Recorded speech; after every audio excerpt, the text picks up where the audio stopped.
इसको साइड में करना, इसको साइड में करना, और नीचे ही रखो।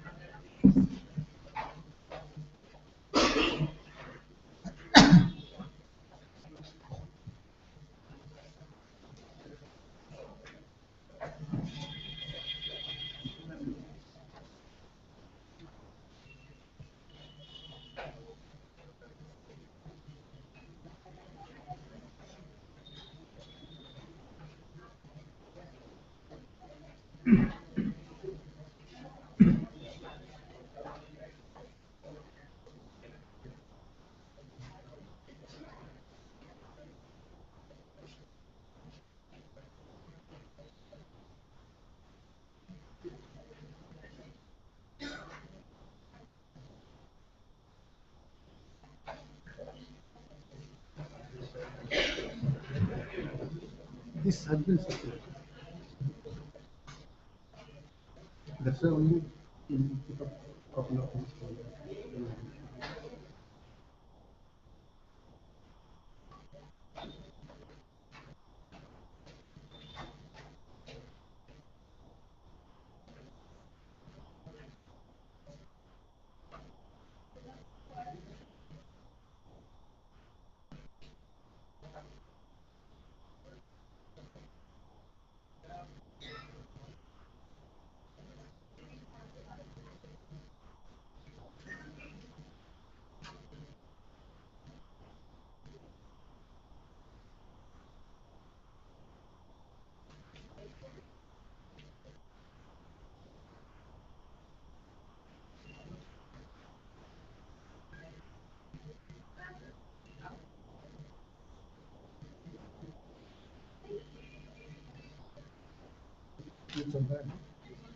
चल रहा है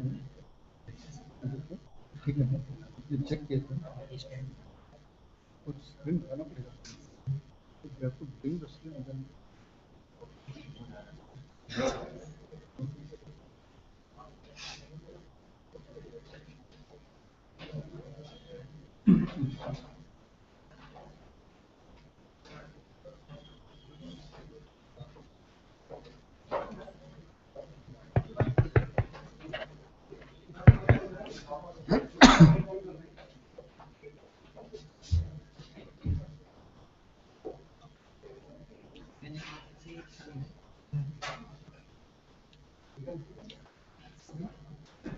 Professor Prabhu Pingali,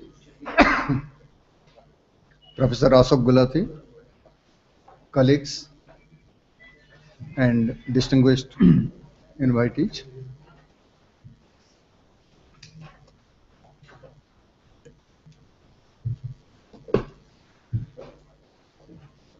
I'm delighted to welcome you all.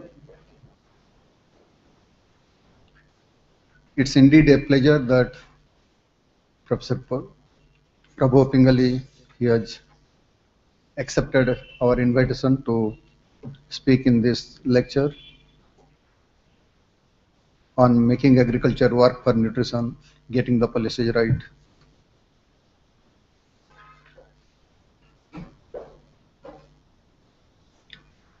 Professor Pingali, he has been Professor of Applied Economics and Director of the Tata Kernel Agriculture and Nutrition Initiative. He did his Masters from BITS Pilani and PhD from North Carolina.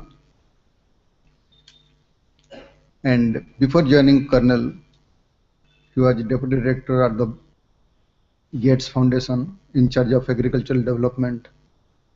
And also earlier, he was Director Agricultural Development Economics Division at the FAO. He has worked in several places, but I'll just mention one or two things that if you see, the CV that was circulated earlier, he also got the Outstanding Journal Article of the Year award from the American Agricultural Economic Association long ago in 1995. And he was president of the International Association for Agricultural Economics from 2003 to 2006. I understand he is only the second Indian to hold that position after the great assertion.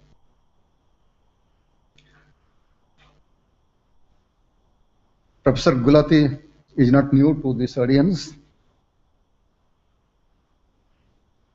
In some sense, it is welcome home.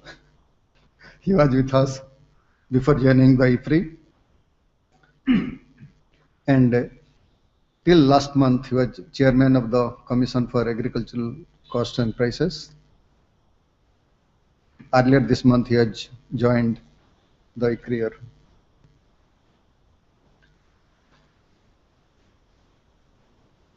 As the director at IFRI, the center, he had organized an international conference on the disconnect between agriculture and nutrition about 4 years ago, which was a great success. We welcome both of you, sir. Thank you. And now I request Dr. Gulati to continue the agenda.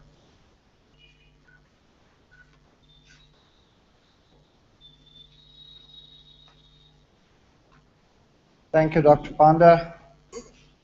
Prabhu, distinguished friends and colleagues here. I would say there won't be a better person than Prabhu to talk on a subject of agriculture and questions of malnutrition in the country. Dr. Panda has given his CV, what awards and where he did what. What I know of Prabhu are only two things. He has a rule: don't work for more than 6 years in any institution. Move on. Good things need to be spread out. Second, I followed his advice for 30 years. Second, I don't think he has ever written an article without soiling his hands in the field. I think there are so many international professors I have met who would do work from the ivory towers. They will land in a country for 2 days and start advising them what to do.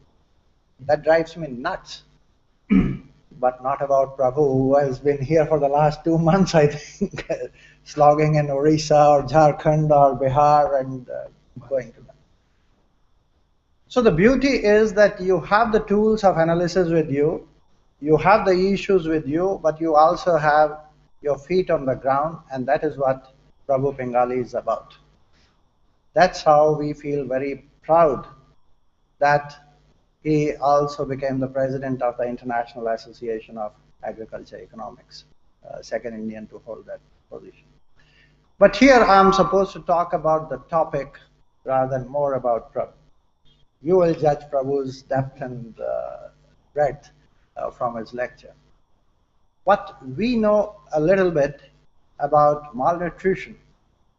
One school of thought says this growth of 8%, 10% that India was achieving has no meaning if 46% of your children are underweight, malnourished. And that's worse than sub-Saharan Africa. So what is all this growth about, and whose growth is that? That's one school of thought. And when you start analyzing the issue of malnutrition in the country, you find it's multidimensional. At least 3 things are very critical. One, of course, on which Prabhu is going to talk about and focus more, is the issue of food, agriculture, and about how best we can exploit that. But what we came to know was that there are 2 other aspects, and if Prabhu could touch on those, what his take is on those. And that's one, access to sanitation, especially toilets, and female education. The global research on malnutrition will come up with these 3 major factors. What are the relative weights of these in different countries? I think if he can throw some light on that. But given his grounding in Erie or Summit, from where the Green Revolution technologies came, and where the future of biofortification and other technologies is coming, I think we look forward to what Prabhu has to say and give us some good tips on how to tackle massive problem of India's malnutrition. I'm privileged to present to you Prabhu Pingali. Thank you.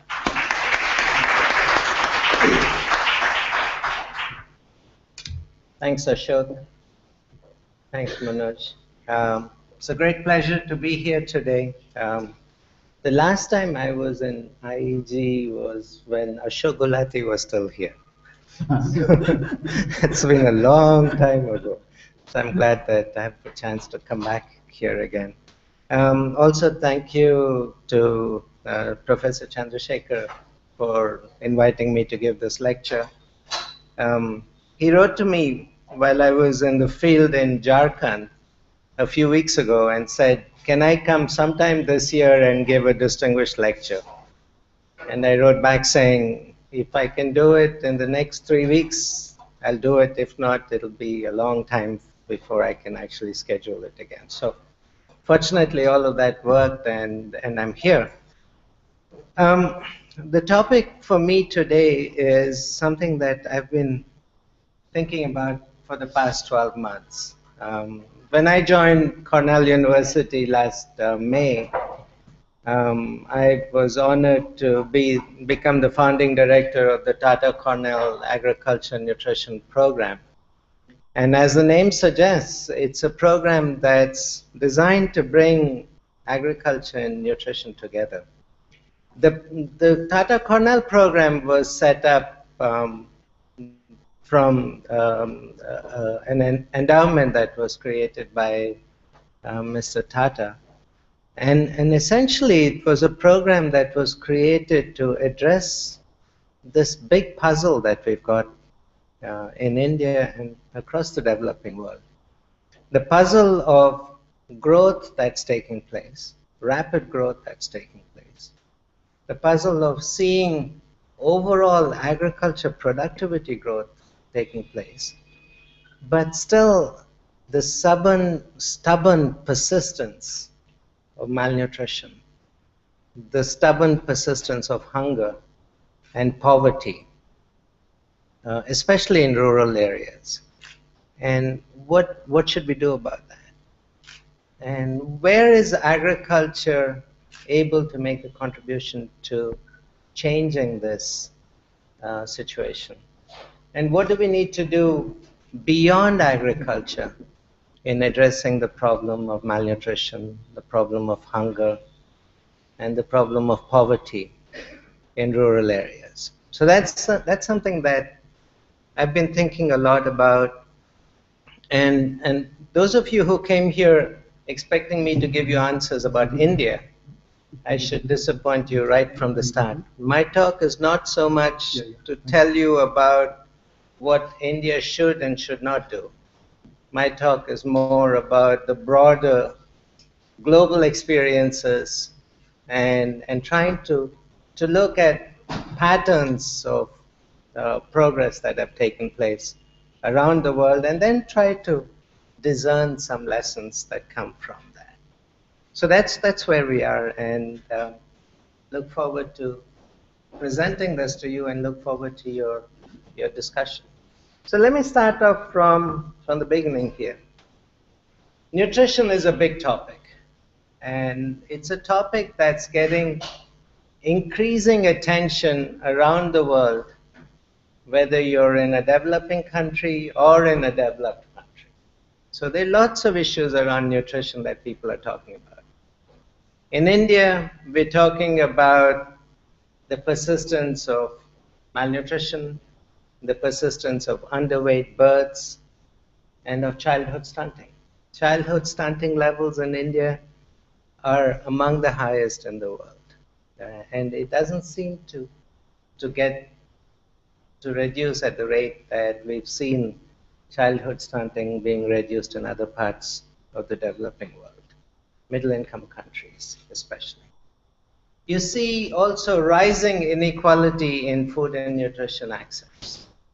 You begin to see as incomes rise, diversity of diets taking place.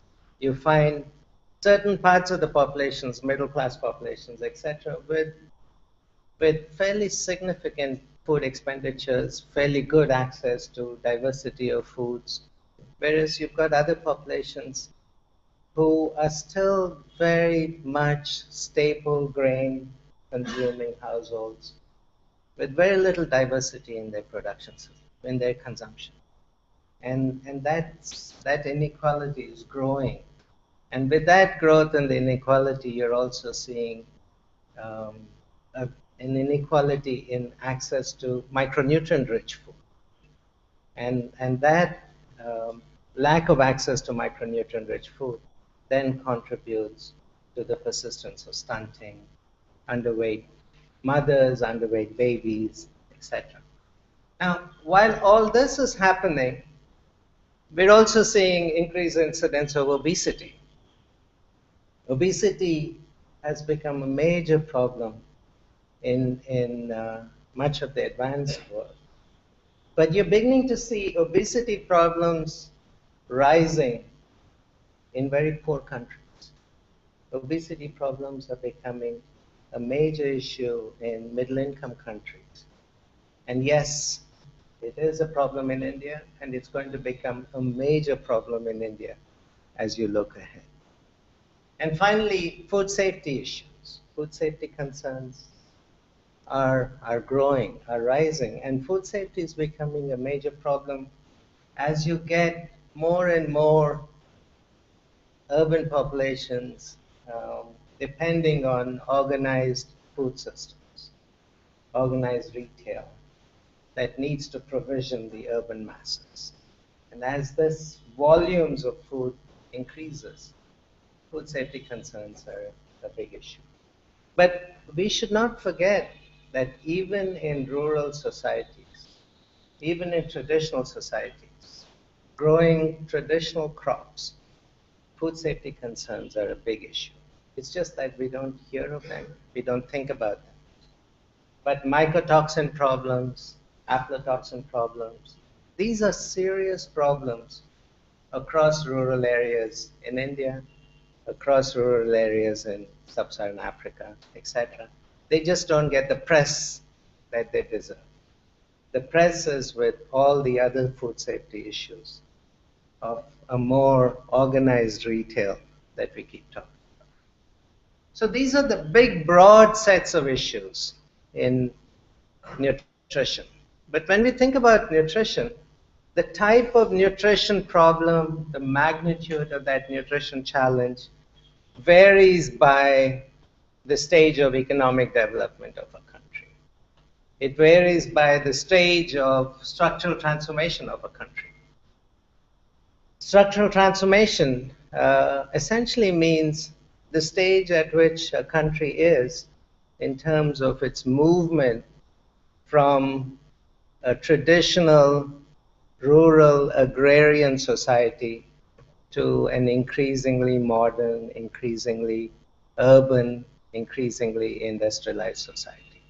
So that transformation is a transformation that you see happening across the world. You see it's a transformation that happens as part of a growth process. And as you see countries going through this transformation, you see significant changes in terms of the types of nutrition problems that these countries face. And that's an issue that I'll come to in great detail in a minute. But first, for those of you who are uninitiated in this, which I suspect many of you in this audience are not, let me just give you the basic parameters of what structural transformation means. Structural transformation essentially has four significant components. First, as growth takes place, you see a declining share of agriculture in GDP and a declining share of agriculture in overall employment. And if you look at data for India, you see that happening quite clearly over time. We're still a long way from getting towards the end of that process, but we're well along that route. Second, you see a rural to urban migration that stimulates the process of urbanization. Now, the rural to urban migration that takes place through structural transformation is a migration that's what we call a pull migration. It's migration that happens because there's increased employment opportunities in urban areas, and that increased employment opportunity starts pulling labor out of rural areas. This is different from a push migration. A push migration is when people are so desperate in a rural area and there's nothing else to do, they kind of push themselves into urban areas. And so essentially you're moving from rural poverty to urban poverty. You move from rural areas into poor urban slum areas. The type of urbanization that you've seen in very, very poor countries, particularly in sub-Saharan Africa, etc. In India, I see a mix of the two. I see a certain level of push migration taking place, but I see also a huge amount of pull migration. It's both of them happening at the same time. The fourth, of course, is the rise of the industrial and the service sectors. And that happens, and that's been happening quite steadily in India and across the developing. And the last part of the structural transformation process is a demographic transition. A demographic transition where you go from very high birth rates and very high death rates to lower rates of birth and lower rates of death rates. And that happens as investments take place in health, in better sanitation, overall public health infrastructure, etc. So these are the traditional concepts of structural transformation. What does this have to do with nutrition? I'm going to come to that in a minute. But one point that I think is useful to talk about in structural transformation is the absolute universality of the structural transformation process. So what I've done here is showing you a map, a graph that has all countries in the world mapped out in terms of the blue dots show you the share of agriculture in GDP. The red dot shows you the share of agriculture in overall employment. And the green dot shows you the difference between the share of agriculture in GDP and the share of agriculture in employment. And if you look at this graph, it shows as countries increase their GDP, as GDP goes up, as overall development goes up, the share of agriculture in GDP starts to fall and gets closer and closer to zero. The share of employment in agriculture starts to fall and gets closer and closer to zero. But you see also that the share of employment in agriculture lags behind the share of agriculture in GDP. So the share of employment in agriculture tends to be very sticky. So people don't leave agriculture as fast as the overall share of agriculture begins to drop in terms of GDP. And what that means, and that's the green space that you have. And the larger that green space is, the larger the incidence of rural poverty in a country. Because wage rates in rural areas then tend to diverge so much further away from wage rates in urban areas. But population continues to be sticky in rural areas. And that's where rural poverty comes from, because of this inability to draw people out of rural areas. So you find that especially for the very densely populated countries in the world, countries such as India, countries such as China, Indonesia, etc., the share of the population continuing to depend on agriculture long beyond the time when agriculture plays an important role in the economy, determines the extent to which rural poverty persists in these economies. It's a really interesting learning that comes out of this. And if you want to look at this further, there's a really good piece by Peter Timmer, which I would strongly suggest that you read. A few years ago, I also looked at some of this similar data, and what I tried to do was to try and see the relationship between structural transformation and the Human Development Index, the UNDP's Human Development. And in this look, the red dots indicate that a country is very low in terms of the ranking on the Human Development Index. The green dot indicates that it's medium, and the blue dot indicates that a country is very high up in the Human Development. And look at the relationship. It's striking. It shows that countries that are primarily agrarian countries, least developed countries in the world, countries with very little non-agricultural employment opportunity, are also countries which rank very, very low in human development.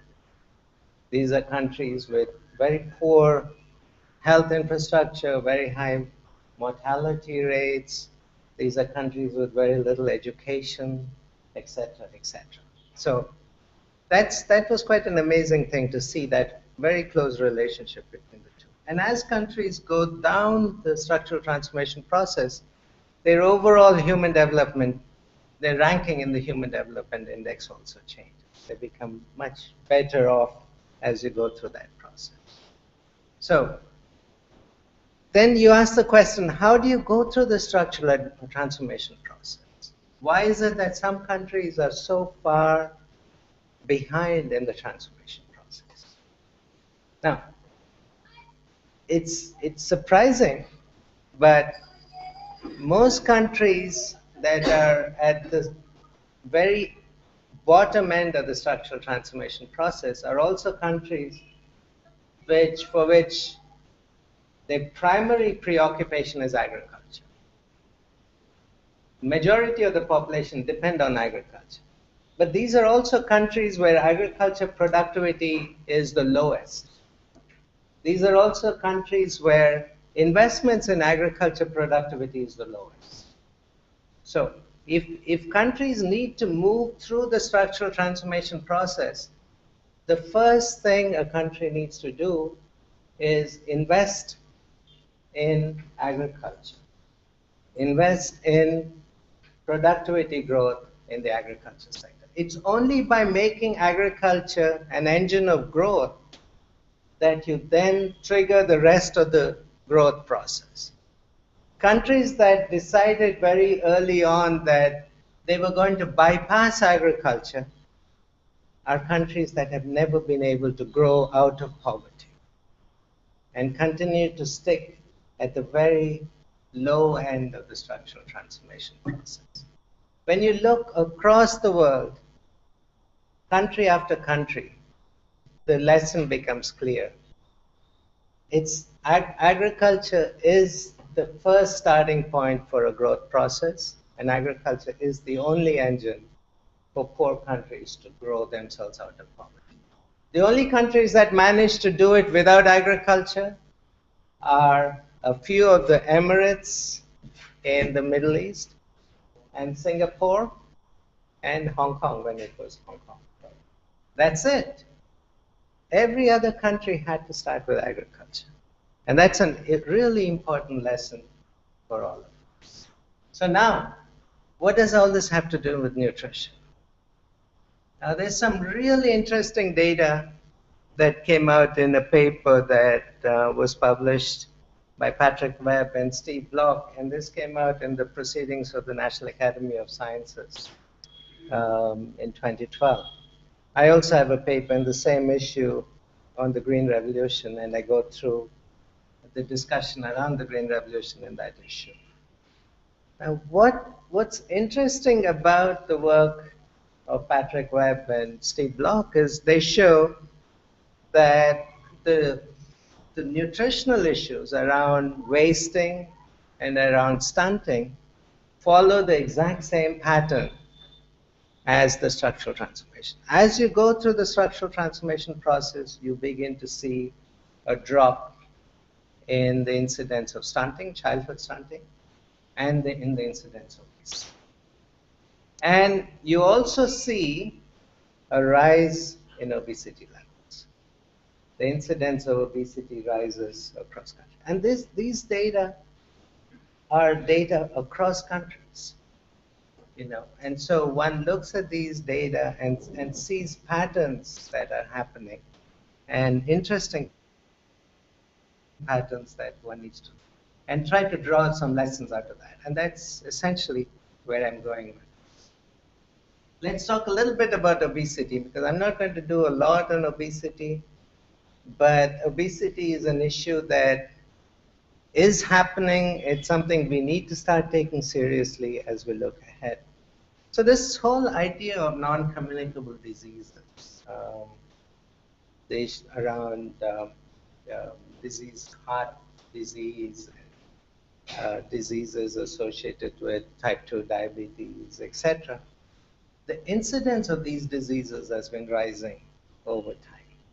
And the incidence of these diseases has been rising as countries go through the growth process, as you go from low income to middle income to high income, as you go from predominantly rural societies to middle income, middle class, urbanized societies, etc. And that's a change that's happening. And it's a change that even countries like India are now going through. And as we look ahead into the future for countries like India, obesity is going to be as big an issue as undernutrition for us to deal with. And that's something we need to talk about.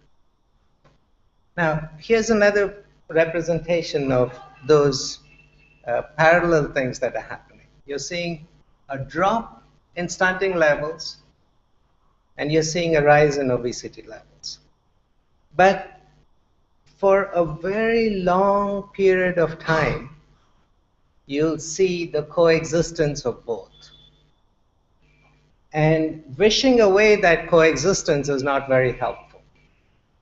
Figuring out how do you deal with both these problems is a big, big challenge. And the food security discussion that takes place in India, the food security discussion that takes place in Africa, in many of the developing countries, completely ignores the fact that both of these problems are happening at the same time, and sometimes in the same households. And I think this is a serious nutrition issue. This is a serious food security issue that we need to look at, and we need to come back and discuss this further. Now let's look at stunting. Stunting problems, despite that drop that we've talked about, you still have significant incidence of stunting in the very poor countries across the developing world. But unfortunately, India, despite sort of graduating to middle income status, has worse stunting levels than many, many countries in sub-Saharan Africa. And childhood stunting is a major issue in India. And we've not been able to make as much progress on childhood stunting as many of our peer countries who are also middle income countries have made. So countries such as Vietnam, countries such as Thailand, countries such as Brazil, and of course China, have made huge strides in the reduction of childhood stunting. But childhood stunting is stubbornly persistent in India. And it's been a major puzzle for us as a development community to figure out why that's the case. And it's something that we need to keep thinking. So, as we think about stunting and as we think about childhood stunting, I think one message is becoming clearer and clearer. By the way, I took this photograph in Koraput in Orissa. And this was in one of the Anganwadi centers in Koraput. And they put it up here to explain to the young mothers and pregnant women that the first 1,000 days is the most critical window for a child. The first 1,000 days, the day from the day of the conception to the second birthday of the child is that critical window. And if you want to get rid of the problem of stunting, working towards getting child healthy during that first 1,000 days is the most critical period. If you miss that first 1,000 days, then the child will remain stunted for the rest of their life. No matter what you do after the first 1,000 days, you can't reverse that issue. So that first 1,000 days, from a nutrition point of view, is the critical window that one needs to target. So then, if you're going to target that first 1,000 days, then you can very well ask the question, then why worry about agriculture? Right? Because it's the first 1,000 days, it's basically feeding babies, etc. My argument is, if you want to have a baby have a healthy first 1,000 days, the place you start with is the mother. If you have a healthy mother, then that healthy mother will have a healthy conception, will have a healthy pregnancy, and will be able to provide for neonatal care, and will be healthy through that process. So it's the mother that we need to think about.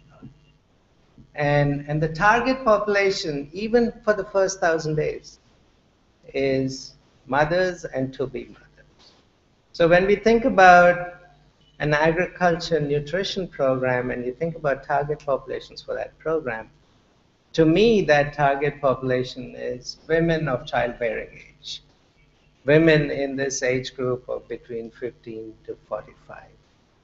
If you think about that group and say, how do we ensure improved health of that group, then that then creates an intergenerational benefits in terms of reduction in childhood stunting. So that's where agriculture comes in. Agriculture comes in, one, in terms of improving overall access to food and food security for this target population of women, both in terms of the quantity of food and quality of food and diversity of food. But also, in most rural areas, agriculture is done by women. And by having women do much of the agriculture labor work, you're taking away the ability of these young women to be able to have pregnancies, to have a safe pregnancy, to have a safe childbirth, and to be able to have a period of child rearing that results in healthy babies. So that trade-off between labor for agriculture, and the role of women in agriculture labor is a really crucial issue when you think about long-term impacts on stunting that needs to take place. So these are all issues that come up, and one needs to look at agriculture very seriously as an instrument for creating that change. And I'm not just saying that.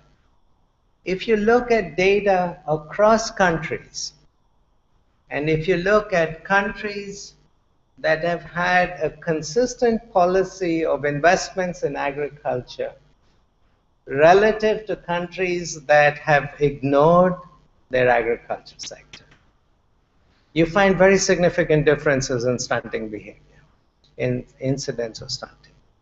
Countries that have invested significantly and consistently in agriculture have seen a dramatic drop in the incidence of childhood stunting.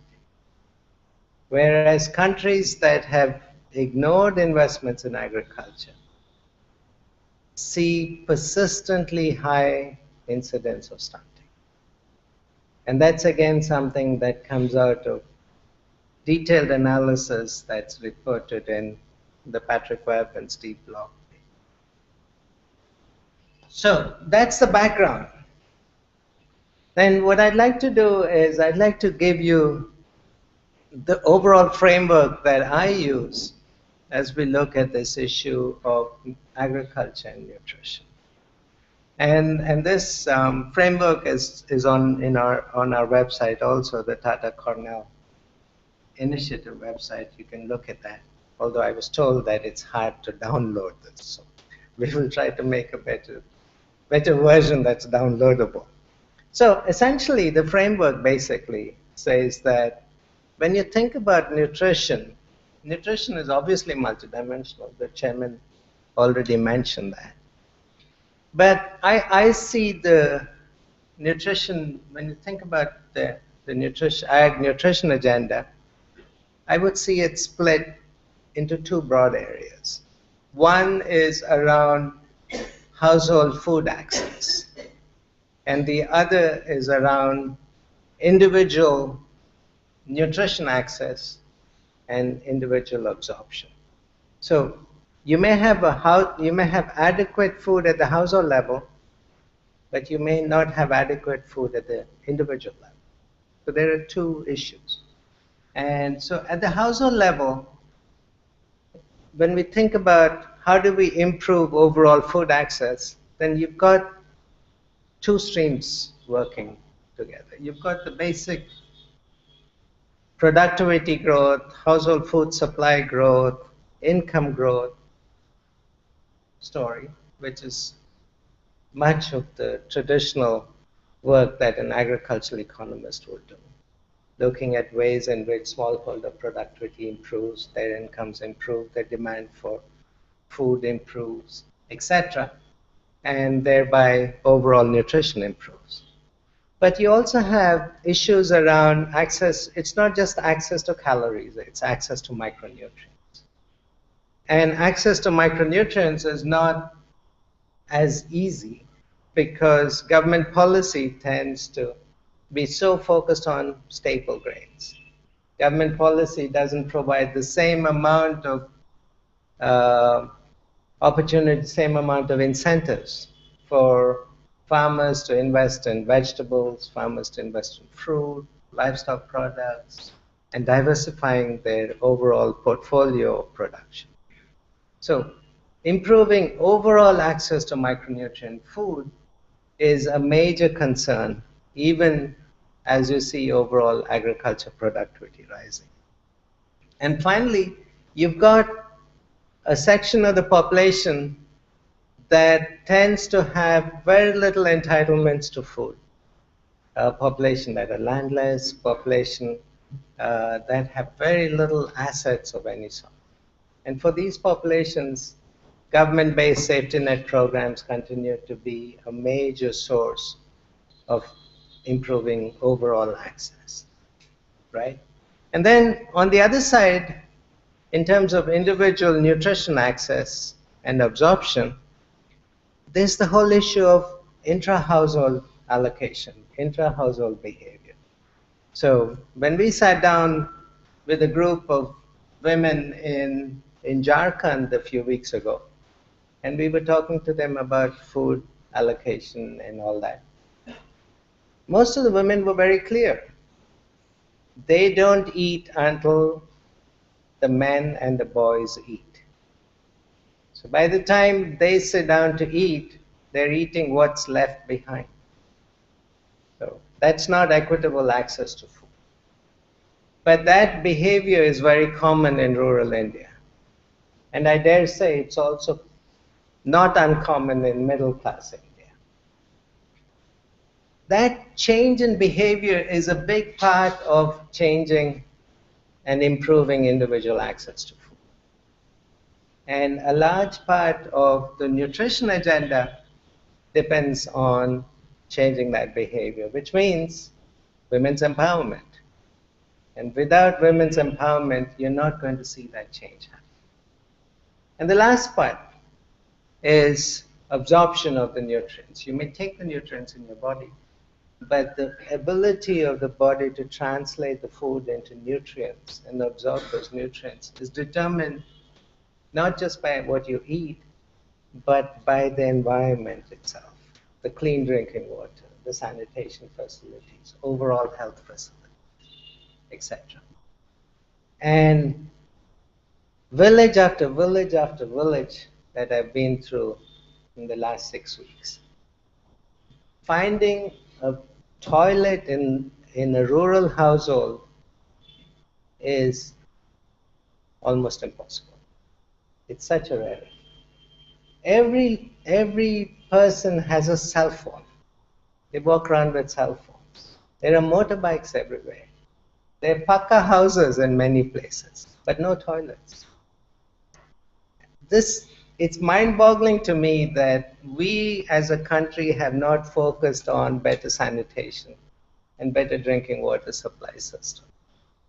And when we talk about the persistence of malnutrition, not being able to make the connection between the two is a real problem, and that's something we need to talk about. So as we think about the first two sets of issues, the household access issues, the household access issues depend very much on agriculture policies. Agriculture policies around productivity growth, around diversification, whether we're talking about irrigated environments or whether we're talking about rain-fed environments, etc. We're still talking about trying to find agriculture policies that help improve overall welfare of smallholder agriculture systems, overall productivity of smallholder agriculture systems. And I think that's part of what needs to be looked at. Second is the whole issue around female labor use. And looking at opportunities for improving access to labor-saving technologies, improving productivity of women in agriculture so you can release some of the labor from agriculture into other activities, household activities, etc. And trade policies and procurement policies, etc. So there's a whole set of agriculture issues that really determine overall household access to food.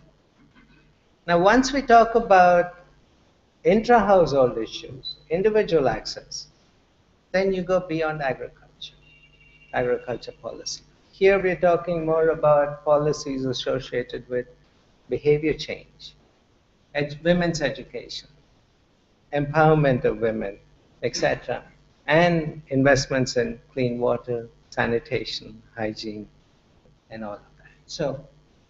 So the framework that we've been working on, and I'm putting a very detailed paper on this, essentially tries to bring all of these factors together and try to focus them all into saying, how do all of these different factors fit in improving maternal health and in reducing childhood stunting? But as we think about policies, and as we think about agriculture policies, it should be quite clear that it's not one size fits all.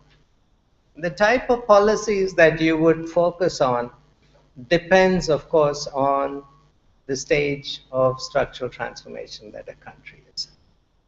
So if you're in a least developed country with very low productive agriculture systems, then much of the policy focus ought to be on how do you make agriculture an engine of growth. How do you get poor farmers to use agriculture as a way to grow out of poverty? As you get to more modernizing systems, the issues are quite different. The issues are, how do you get beyond the green revolution gains? How do you get beyond saying we've got enough rice and wheat? How do you diversify production systems? How do you address the persistence of malnutrition in certain sections of the community? And as you get to more commercially oriented agriculture, the issues are much more advanced in terms of um, opportunity cost for increasing overall productivity and competitiveness of agriculture, opportunities for further diversification of production systems, and then this coexistence of undernutrition and overnutrition. So depending on where you are, the type of agriculture policies you would pursue would be determined. So let's start at countries that are at the low end of the structural transformation process. These are the low productive agriculture systems. So here's a nice little cartoon that talks through that. My chairman is telling me I have to wind up. We need some time for discussion. Okay. So I assume that when you look at this, it's self-explanatory. It basically says low productive systems are in a trap where low productivity leads to low poverty, leads to high poverty and high relative prices of diversity of diets, and then you maintain a low diversity, which then leads to micronutrient malnutrition, which then feeds back into low productivity. And so you continue in this vicious cycle. And the only way you break out of that vicious cycle is looking at ways in which you can increase cereal crop productivity. Because cereal crop productivity is the primary means by which many of these societies are subsisting. By increasing cereal crop productivity, you're then creating an opportunity for growth in incomes and for an opportunity to diversify out of cereal crops. And biofortification is certainly one additional option, and I'll talk about that in a minute. But in addition to that, one can look at opportunities for kitchen gardens, one can look at opportunities for backyard poultry, livestock production systems, etc. And finally, social safety nets, PDS, midday meal schemes, etc. If they can be effectively done, they could make a difference to the people at the bottom end of the spectrum. Let me take a minute on biofortification. I think there's enormous opportunities for biofortification available. Here is a picture of biofortified sweet potato, high iron sweet potato. In India, we've got high iron pearl millet that's available. Pearl millet is a crop that's eaten by very poor populations in Rajasthan, in Gujarat, in Western Maharashtra, etc. Opportunities for using high iron pearl millet are available today. Now, there's opportunities for zinc-enhanced wheat, zinc-enhanced rice. Now, none of these are biotech products. These are conventionally bred products. The opportunity for finding ways to get conventionally bred biofortified products to address the needs of the poor is an important opportunity that we should not miss. Now, having said that, there are opportunities for biotechnologies. We all heard about golden rice, rice that's enhanced with vitamin A. The strange story is golden rice and BT cotton came out about the same time in the year 2000. BT cotton went from 0 hectares to covering 95% of the total cotton area in India in less than 10 years. Golden rice has 0 acres in India, 0 acres anywhere. Now, golden rice isn't a product that would have direct impact on a major problem of the poor, and that's night blindness for children. But we've not been able to get this product out. And there are many reasons for it. But I believe one of the primary reasons for it is that private sector interest in this commodity is very low. Because it's not a commercial crop. It's not a crop from which you make a lot of money. It's a crop that's very targeted to poor populations, and it's a self-propagating crop. And so private sector interest has been very low, and you don't see the benefits of this coming out. But there are opportunities for biofortification that one should look at and look at seriously. Then let's go to the next step, the more modernizing systems. And in the more modernizing systems, you see productivity, cereal crop productivity growth has taken place, incomes are rising, cereal prices have fallen, there's an increased demand for non-staples, increased demand for micronutrient-rich diversity of food, vegetables, fruits, meat, milk, etc. And then the food supply system responds to that demand and produces more of these products. And that leads to more commercialized production system. That's the story. But it depends crucially on the link. It depends on the policy and the market environment. As long as the policy environment is stuck in the Green Revolution period of more rice and more wheat, then the policy environment doesn't provide you the flexibility to move out of rice and wheat into horticulture products, into vegetables, into livestock products, etc. And that's been the problem. And that's been the problem in India, and that's been the problem in many other countries that have not been able to get out of the staple cereal policy bias that started at the time of the Green Revolution and played an important role during the Green Revolution. But beyond that, looking to grow out of that policy has been a major problem. And because of that, you don't see the same supply responsiveness for non-staple cereals, for vegetables and other products that you see for staples. And that's then leading to higher relative prices of non-staples and the lack of diversity in the system. But the demand for diversity is there. Our chairman himself put this graph together some years ago to show the drop that's taking place in per capita rice and wheat consumption. Per capita rice and wheat consumption in India has dropped across all income groups except the very, very bottom income group. And there is this big demand for diversified diets that are taking place.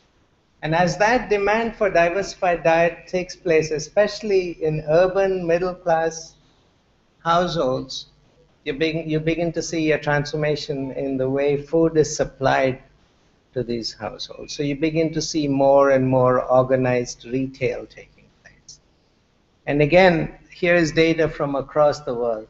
It shows the way in which organized retail, the supermarket systems, take over a larger share of overall food supply to populations as incomes rise. And that's inevitable. And trying to stop that by stopping investments in retail, trying to stop it by stopping investments in foreign direct investments in retail, is not going to slow the process of creating organized retail. That'll still happen. But it'll happen in a way that's less efficient, it'll happen in a way that's slower, etc.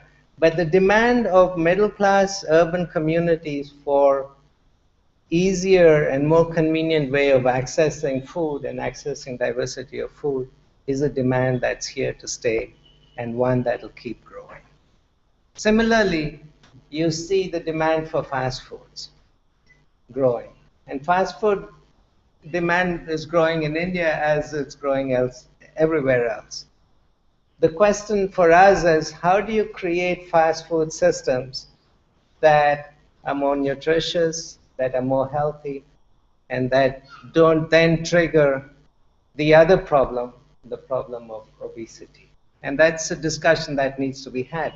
It's not sufficient to say we don't want fast food, because it's not your choice, it's not my choice. Even rural households want fast food of one sort or the other. You go to a hut in any village, and people are sitting around eating pakoras. That's fast food also.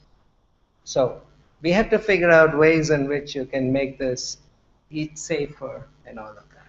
Since the chair has asked me to wind up, I'm just going to quickly wind through these things. So as you think about these modernizing systems, the idea of linking farmers to markets, making it easier for smallholders to connect into markets, creating the infrastructure necessary to make that happen is really crucial. And I think the role of governments is to ensure safety, to ensure product quality, product standards, etc. But to kind of let the markets function, build up the markets that are necessary. And when I talk about markets, I think there's a lot we need to do in improving traditional markets as much as we need to do on improving access to supermarkets. When you go to any village market today, they're the same as they were 100 years ago. There's really no infrastructure investments to make these traditional markets safer and able to absorb the populations that are coming to buy from there. Creating opportunities to improve those markets is useful. The last point I want to make is investments in health, overall public health, investments in individual health, and investments in improved nutrition are important not just as a consequence of growth and as a consequence of improved agriculture and that leading to a demand for these things. But if you don't have improved health, the ability to use human labor as a way of improving agriculture itself is affected.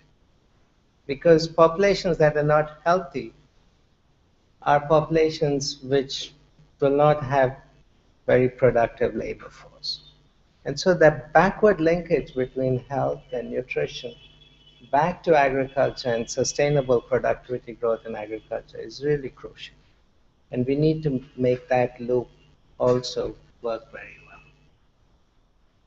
Finally, there's a whole set of complementary policies that we need to be thinking about. I think if I had to rank them, I would say behavior change is one of the biggest areas to invest in, especially looking at intra-household access issues. And in this context, I think the most exciting thing that I see happening in India today is the rise of women's groups. Every little village that I've gone to has robust, dynamic women's groups that are now essentially taking over local governance. And what would be really exciting is to capture the energy of these women's groups and target them to the issues of nutrition and the issue of intra-household access to food. That would be really something to work on. And water and sanitation. Can we get to a point very soon when we as a country are not at the bottom of the list of all countries with very poor access to clean water and to toilets? That's a major issue. It's really atrocious that we are still living in a world with such poor sanitation conditions. Ladies and gentlemen, I have a whole bunch of summary comments, but since all of you have the PowerPoint with you, I'll let you read them. They're all self-explanatory. and give the chairman a chance to bring me back to my seat. Thank you so much.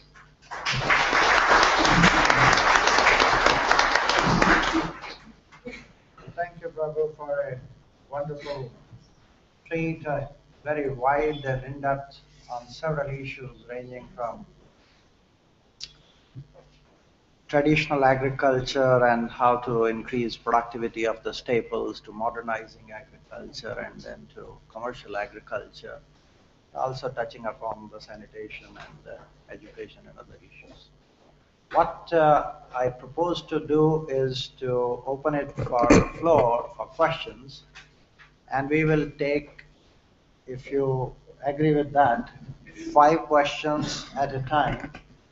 So first round will be of 5 questions, second round of another 5 questions, and then depending upon how much interest is left, we'll see, right?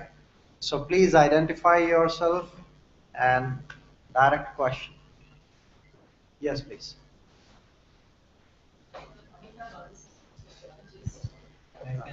Do you have a mic there somewhere? Yeah. I'm Amita Bhaviskar, I'm a sociologist, and I have a couple of questions for you. The first is that you talked about different economic indicators and their relationship with malnutrition. But I wondered whether you found the existence of inequalities within countries a significant feature in defining whether how the paradox of poverty of obesity as well as malnutrition occur together, what Raj Patel has called stuffed and starved. Because I would think that you would find a high correlation between income inequality, caste, gender, and the existence of obesity as well as undernutrition within the same country. So I wondered whether you would talk a little bit about that. Yeah. My second question is about the model of agriculture that you seem to be advocating, because it seems to stress a greater reliance on what are called industrial foods, foods which are part of global supply chains, sold to us through supermarkets and so on. I think the persistence of inequality shows that these are trends which actually have fairly divisive effects. So please tell us a bit more about the kinds of social conflicts that arise in the agriculture sector between small farmers as well as large ones, because there are differential effects of these kinds of policies. And finally, could you also just tell us a little bit about the ecological implications of this form of agriculture? Because in the long run, and in fact for some groups even in the short run, the kind of these agricultural policies actually undercut food security for a very large number of people in terms of the kinds of land degradation that happens, in the larger burden on water and on forests and so on. Thank you. Okay. Thank you. This is a 3 in 1. So, anybody else? Please.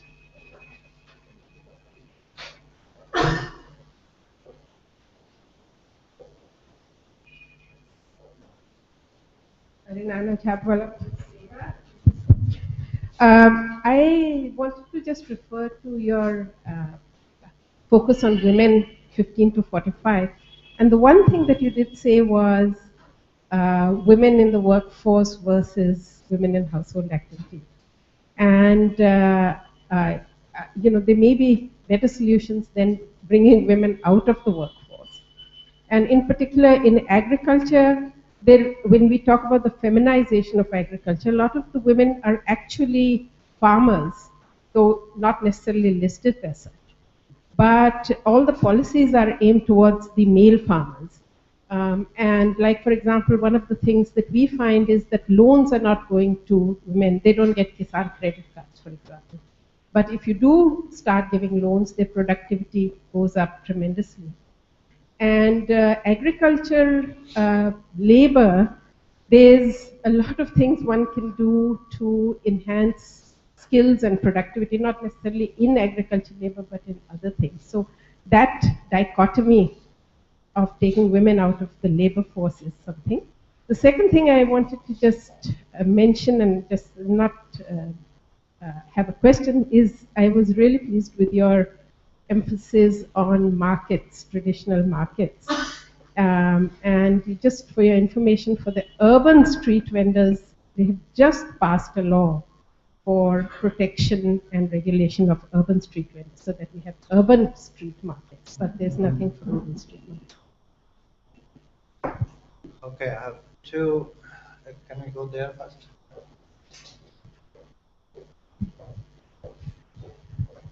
Thank you, Professor Gulati. I'm Devesh Vijay. I teach at Zakir Hussain College in Delhi University. Well, I must thank Pingali for giving an international perspective on this very bring out. Could you speak to your mic? Correlations and what policy implications they may have. But I was just wondering whether one major factor is being ignored in malnutrition. That is governance. All these issues of clean water, women's empowerment, PDS, food security, etc., depends a lot on delivery. And this is a peculiar problem India is facing, even more than inequality and more than, along with poverty. It is this delivery mechanism, and that you didn't focus on. And I was wondering whether there is international comparative data on this. For example, health depends along with food on clean air and clean water, potable water. Perhaps the latter are even more important than food. And this is not only bad but worsening in India because of bad governance. Does that need some attention? And lastly, 2 points. India is one of the few places where there are so many vegetarians. It's not to do with Hinduism, but I don't think there is any other place. Now, what implication does vegetarianism have for nutrition and health? And lastly, do we have some data on class profile of obesity and undernutrition, overnutrition and are they closely related to class and income profiles across nations? Does obesity over represent itself in income groups, in high income groups necessarily? Yeah, is there data on that? Thank you. the graph was shown. Can you come here, please?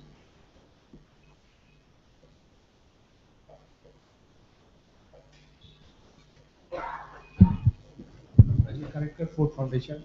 Thank you for your presentation. I was wondering, have you in your research noticed a kind of a positive nexus in terms of the kind of framework that you said where agriculture, nutrition, behavior education, women empowerment, the whole market orientation, the policies of the government of the size of the country of India.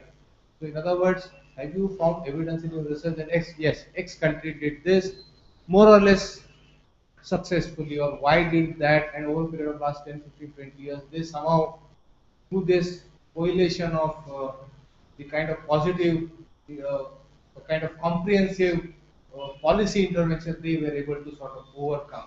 And there probably I would request also size of, or comparable size of India's population. So probably a small country in Europe might have done that, but that doesn't give us much to learn. So that I would be curious to sort of learn on that. Okay, international best practice. One more question we can have in the first round. Yes, please, go ahead. Yeah. I'm Sautamini Das. I'm here at the Institute of Economic Growth. I have two questions, but I think they're quite not related to each other. One is the implications of climate change. Like many people say the climate change and Indian agriculture is having some serious impact from climate change.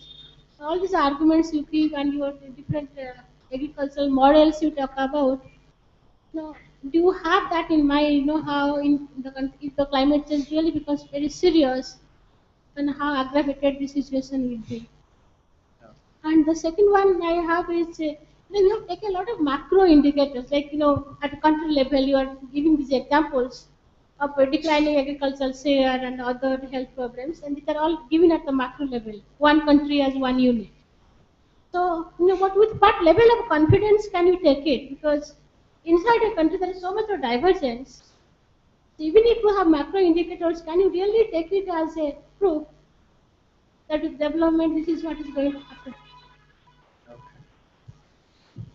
Okay. Your big charts of international dots, whether at a micro level or the processes. Let me start with that last point actually, because this is interesting.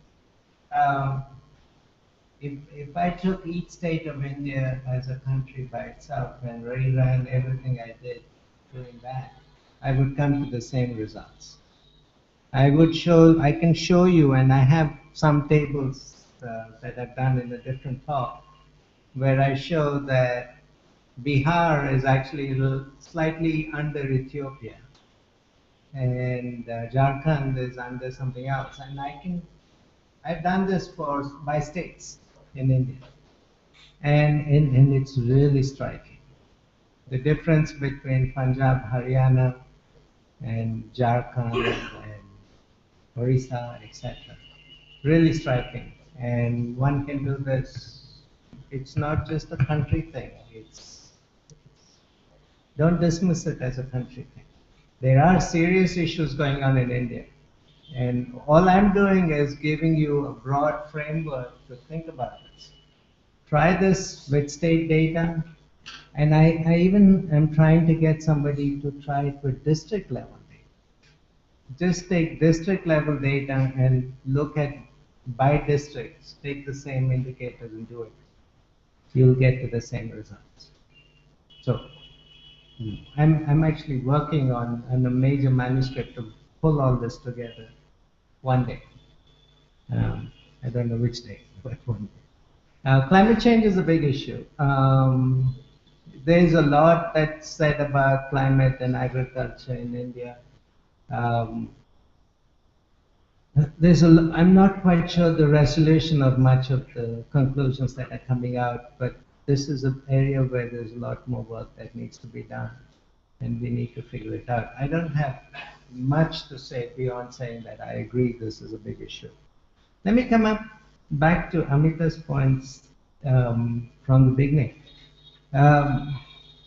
because that comes back to within country indicators, and one can look at various ways in which you can then bring in caste issues, inequality issues, all of that. And they, the results are fairly similar. There are certain castes which don't have the same access to assets, who would be in the bottom of the ladder, and they'd be suffering the most in terms of malnutrition, etc., compared to other castes. I haven't done the caste analysis, but I would predict that that's the way it's going to come out. Gender plays a bigger role, obviously. When you look across the world and across India, and you look at data disaggregated by gender, you find women having more problem with wasting and underweight compared to men. And that comes back to behavioral issues.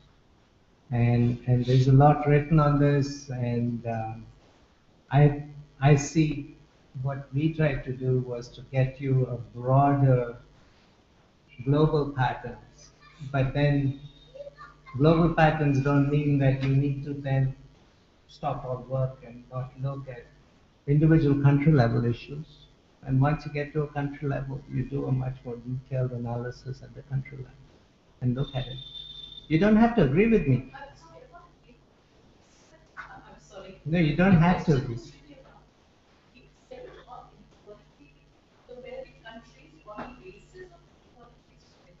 Yeah.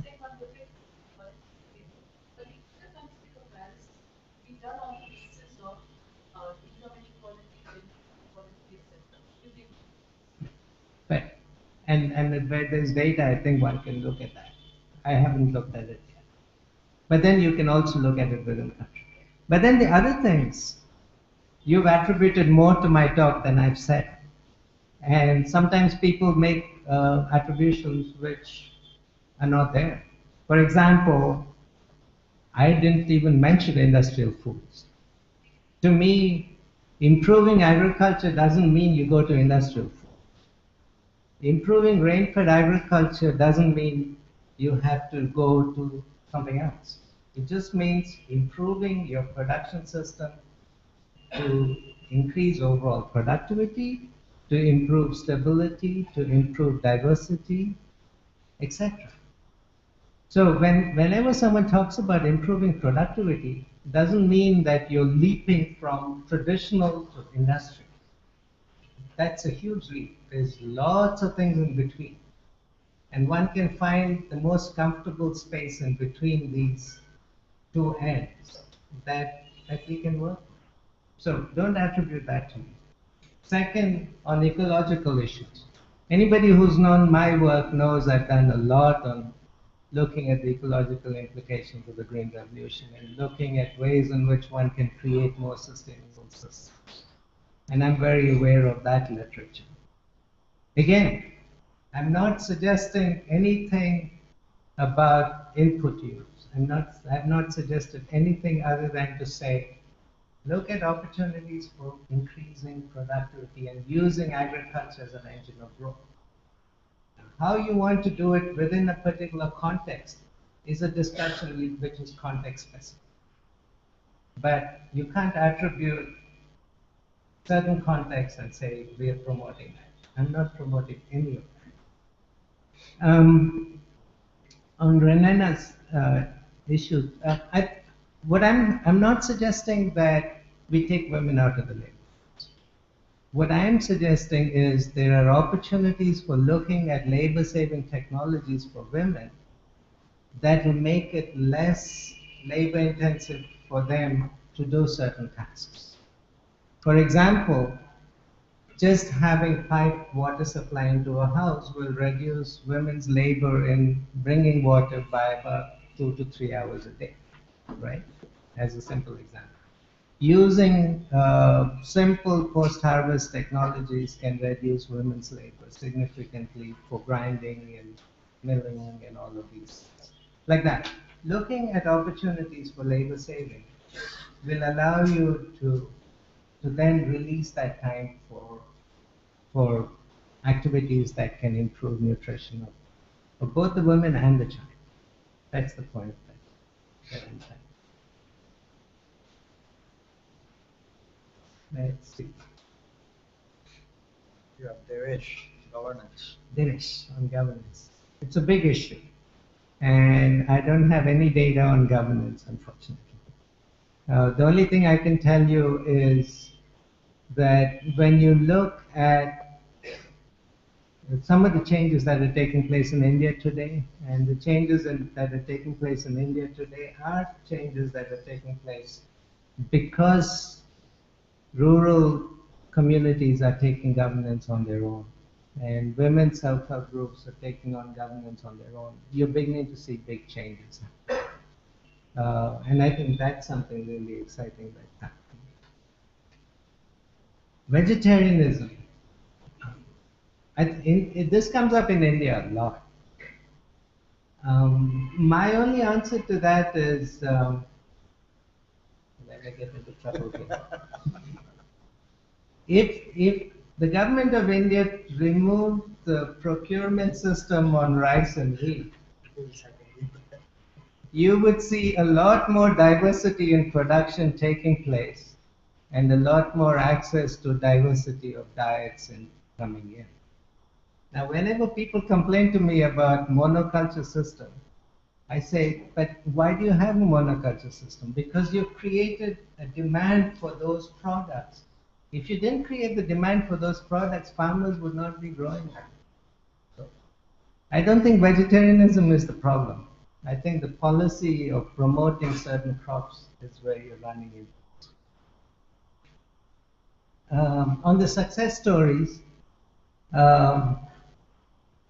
Thailand, Malaysia, Indonesia, Brazil, China, Vietnam, Mexico, huge success stories. And India should not hide behind the fact that it has a large population. China has done much better with a bigger population. Indonesia has done much better with a big population. So I don't think India should ever excuse itself for having a big population. I think we can do much better. And one of the things that Thailand has done is the first thing they did was make sure there was a toilet in every house. Before anything else, a toilet, clean drinking water, and roads. That was it. Everything else came after. I wish instead of having Commonwealth Games, we had sanctioned toilets in all the households. Director is saying that we have to wind up by 7 o'clock. So let's see quickly if you have another round of questions. Yeah, please. My question is about the behavior change, the biggest suppose in the context of we have enough supply, right distribution network and right policies. But we will do when during midday meal we are served with water and no pulse or little pulse. But I don't know what's the question. My question is about the behavior change, which is the biggest thing you said. Behavior change at that level, not at the household level. Not household level, right? About the policy or This is more the issue of governance. I mean, how much water you are putting in, how much pulses. So, anyway, quick. Chandra. This relates to a kind of a macro issue. You say that agriculture has to be a engine of growth. Maybe a lot of it, like you also discussed sometime back in 2011. But here in India, after 2004, we thought again agriculture has come back to the national scene much before the 2008 inflation level. But then still, it's a kind of a residual. People want to go to industry, people want to promote service sector, people want to promote real estate sector, and just for the sake of it's a kind of inclusive growth or some kind of sloganity. It's like they talk about it. It really is not an engine of growth. In fact, many places I don't really see many articles saying it as a kind of. It's still as a kind of extract surplus. Strictly exports when there is something, and then when you want to pay the farmer, then you don't pay. I mean, this is how this. I don't know why macro strategy level. There any kind of Or a socialist policy of extracting surplus. Yeah. Can I go there quickly at the back? How do I do that?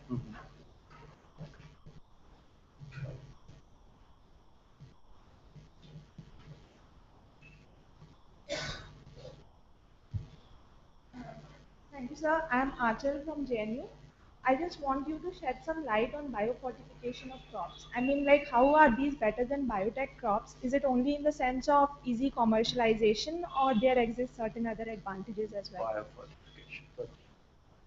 I think we can. Can I ask a Oh, question? yes, please, sir. No, I have a question on the cross-country data that you were saying. Presumably on the x-axis it was GDP nominal in dollar terms. GDP nominal per capita. $2,000. Yes. So okay, but it is it's not in PPP terms. No, but you can convert it easily. You can. Yeah. No, because my question was, the way you are showing, it looks like that the undernutrition becomes very low, only around $10,000 per capita. No, If that is so, then we have to wait very long. So PPP, we are touching. Yeah, you can convert that to PPP. You'll get similar results at the different. So, can India hope to get it within 2 to 3 decades? All right. I think let's. I think, converting it to PPP will change that level. The shape will be pretty much the same.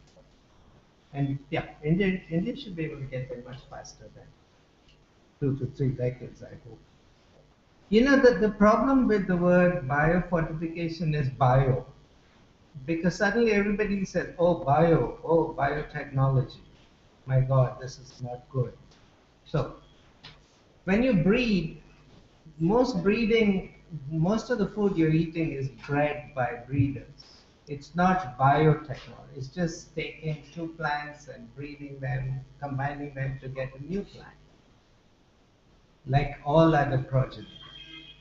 And all you're doing in the biofortification work, then, and that material is available in India today, it's not biotechnology.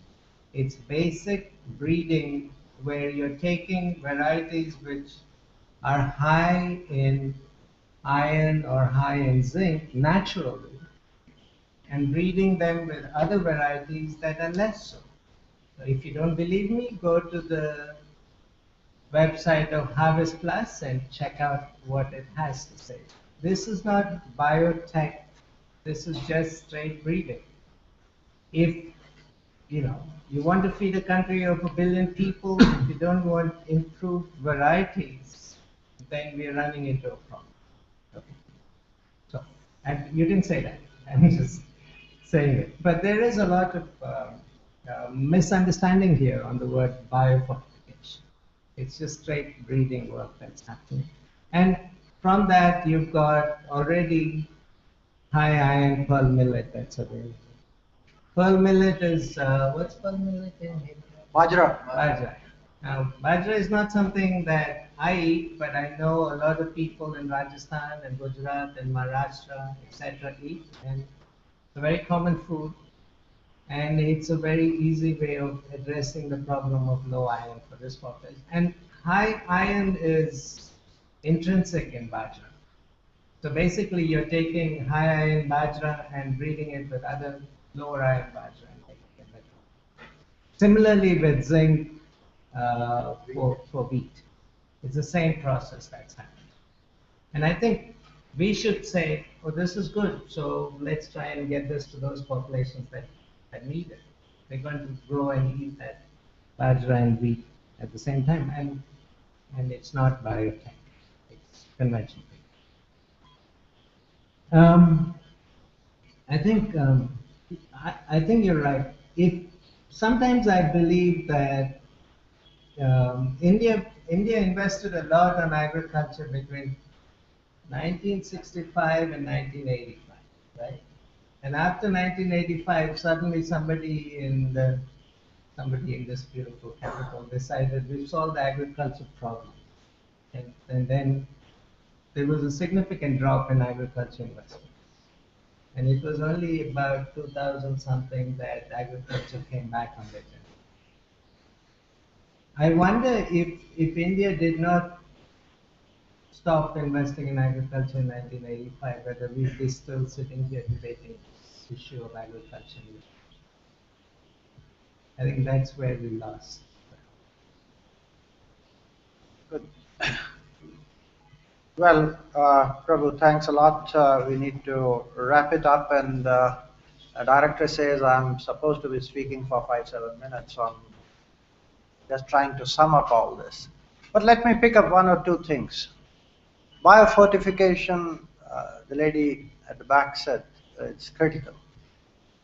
If I was the Minister for Food, first thing that I would do is all the pearl millet that has rich iron content today, because that's what the innovation is all about. It should be bought by the government and distributed through public distribution system. But what we are doing, we are giving 1 rupee rice or 2 rupee this or that, but not the fortified crops, and they are losing in the consumption basket.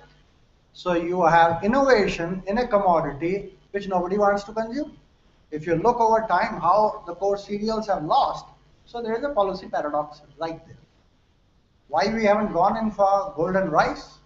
That's where the political leadership is missing. Even the Green Revolution would not have come to this country if C. Subramanian had not faced and challenged and taken the lead in the parliament in 1965. But at that time we were cornered. So we had to take some bigger decisions. Now we are somewhat comfortable. Coming to the issue of investments, because Prabhu's main message is that you cannot neglect agriculture productivity. That is the beginning, and unless you overcome that, diversification and other issues that you need to tackle will be difficult. That's one of the prime messages that I get from his thing. Now, what has happened?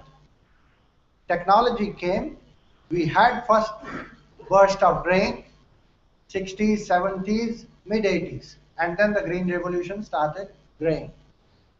And then the second burst came not as much in the staple crops, but more in cotton in the 2000s. Major changes that are coming in certain other crops like even corn. It has doubled the production.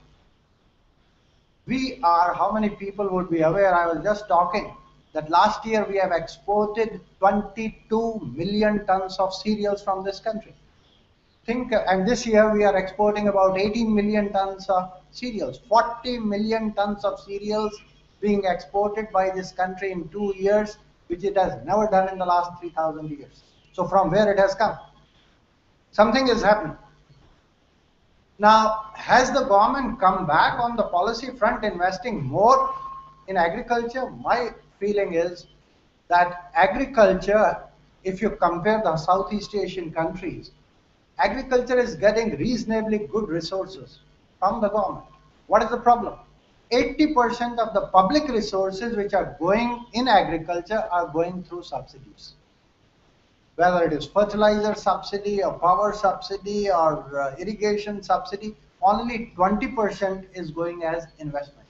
So what we need to do is reverse this trend, have 80% as investments and 20% as subsidies, because the marginal rates of return from $1 billion of investment is at least 5 to 7 times higher than the same money being spent through subsidies. But the political returns, and today I can say that openly, are very quick. They feel through subsidies, because for investments you have to wait for the gestation lag. For the results to come, it will come in 3 years, 5 years. But through subsidies, we feel within 6 months we can get some political returns.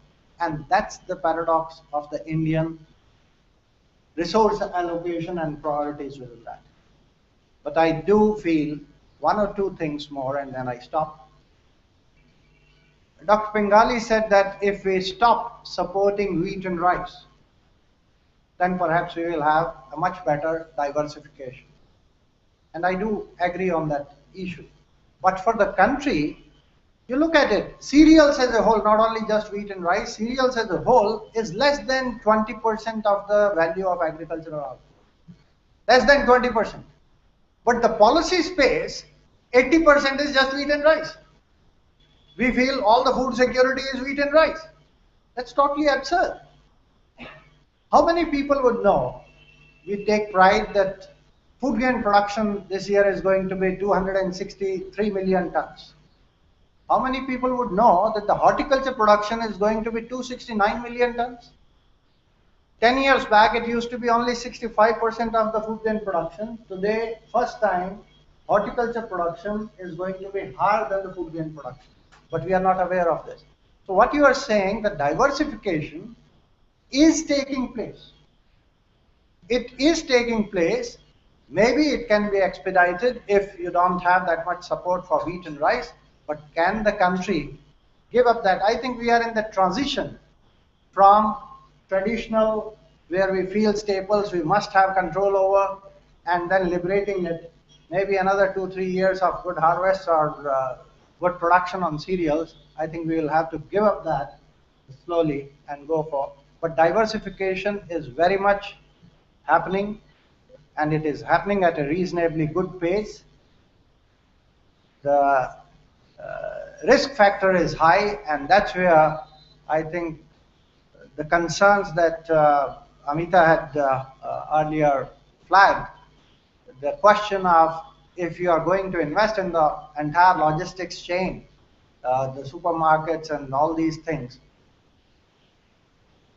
And I'll stop there, but let it be clear that if you go for the high value products which are perishable, whether it is milk, you could do that through cooperatives, it's your choice. But what you did was to build a value chain, logistics.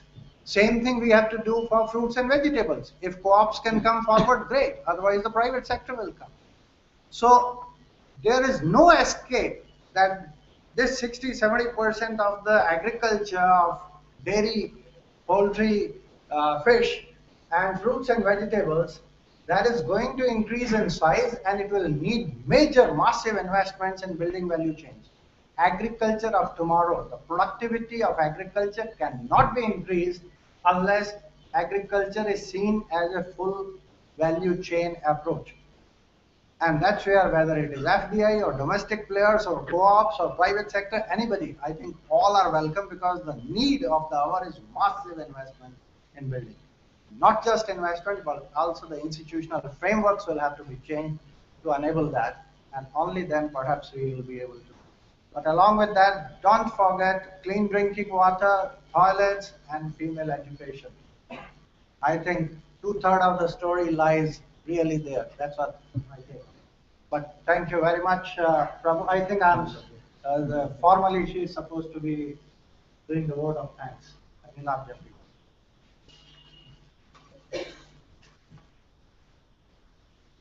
Good evening and hello. I am Nilabja Ghosh to give you the vote of thanks. Thank you, Professor Prabhu Pingali, for your extremely informative and stimulating lecture on a field that can no longer be overlooked in our academics. It is now time to see agriculture or food production not just as a means of filling up our stomach, but for what it is for, that is nutrition of the body.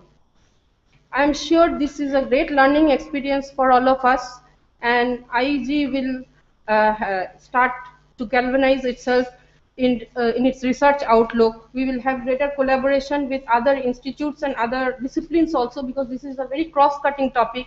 And among ourselves, many of us in IEG also work on agriculture, food markets, food as a culture, health, purchasing power, and maybe we will start taking a more unified look, because we got this new perspective today. And I'm sure this is a great landmark learning event from which all of us at IEG will benefit. It is our pleasure and fortune to have our former colleague Professor Ashok Gulati with us again. As usual, he has his path-breaking, thought-provoking, sometimes even rather contentious ideas, which leads to very long and healthy debates and providing new insights to policy making. I know your contributions have been much to our new way of thinking on policy. We thank all the distinguished guests who spared their valuable time to be present with us and making this discussion lively and more meaningful. Our sincere thanks to also go to the persons from media and press, and we hope our message will be taken to a broader audience. Professor Manoj Panda, Director of IEG, has turned this valuable, possibility of valuable learning into a reality. And I understand Professor Chandrasekhar Rao has a big role in it also. Finally, I also thank the members of IEG staff, all faculty, administrative and other services who all contributed to making this occasion real and successful. Thank you all, and finally, we welcome you all for dinner at the common room. Thank you.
You were there? You're working on the agricultural advocacy, you're drafting the agricultural advocacy plan. And as a part of that, we were researching on agricultural nutrition discrimination.